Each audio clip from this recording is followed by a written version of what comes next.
Hey guys, this is lesson 1.5. It's called Learning How Different Ways to Save Things.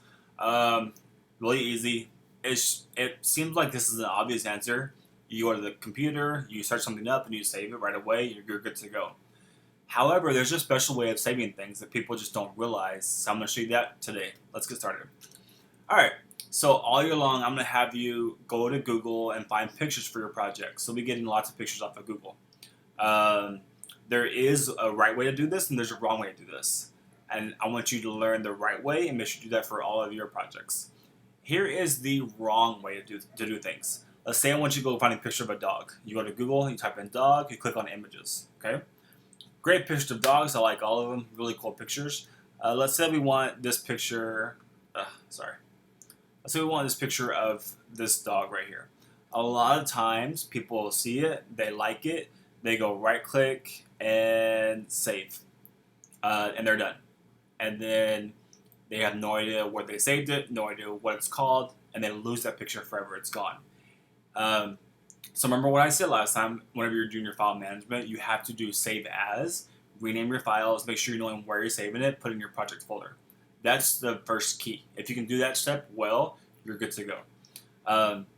So no hitting save. Make sure you always hit save as, renaming, and put them in the correct file. Okay. The next thing I want you to see. Looking right here, this picture down here, with this dog, his glasses, it's on the newspaper. Really cool picture, I thought. I want to use this picture for my project. Okay. There's actually 3 ways to get this picture. And I'm going to show you all 3 right now and the differences in how to save these 3 different pictures. So first thing people do is most people just right click. They hit save image as.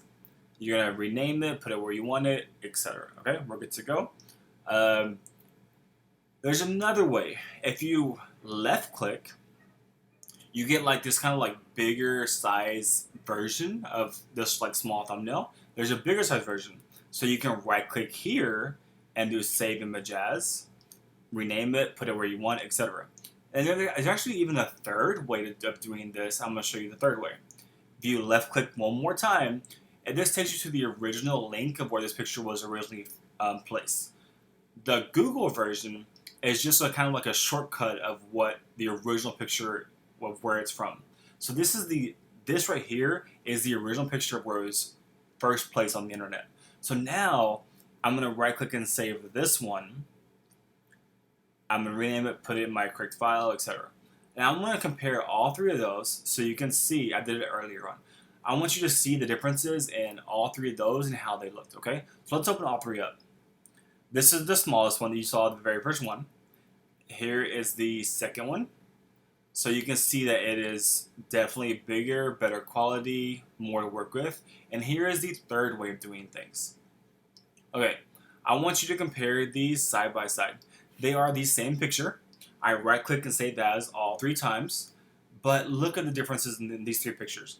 A lot of times my students, they go the very first page and they say, oh, cool picture, I'll use that. Look how small it is. In Photoshop, you don't have that much to work with. It'll be a very small file. The middle one, yes, much better. But look at it, it's cropped out. Like you're missing the full picture. Look at this original picture.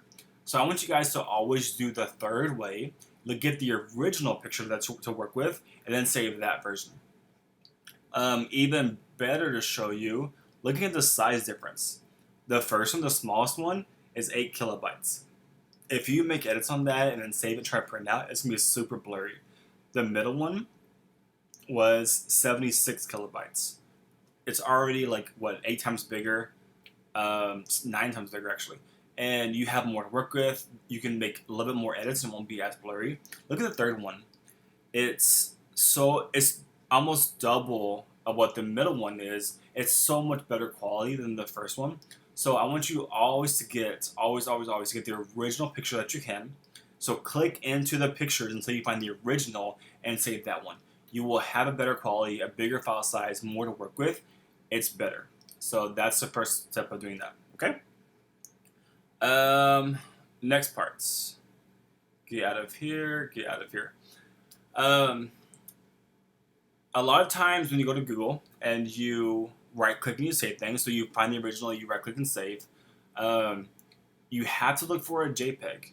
Sometimes the internet will like have stuff that's like maybe a GIF, like it's a moving video, or it'll be a bitmap or a web page file. So like make sure like whenever you right click and save, whenever you're on the original picture, that you always check the format right here.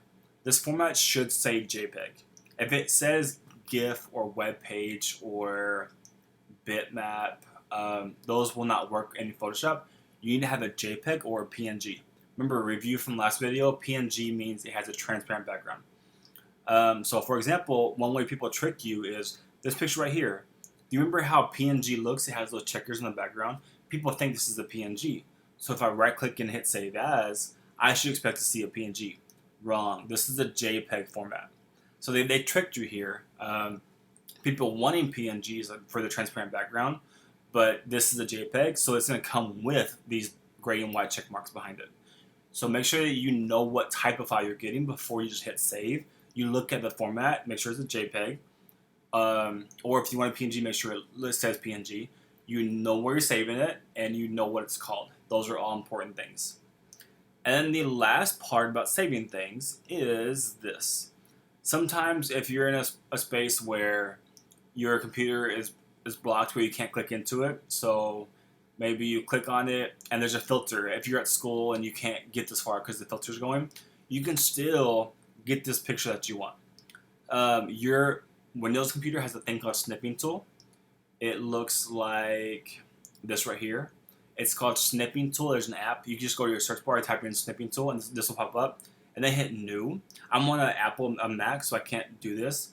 But you would hit new, and then you would draw a square around the picture like this. And it's like a screenshot from your phone, basically. So you're taking a screenshot and then of that picture, and then it's saved to your computer. So I'm gonna go down to my downloads. Mine may have put mine on my desktop. Yep, so it's in my desktop. So you can do a screenshot if you're not able to save the original because the filter blocks stuff like that. That's it.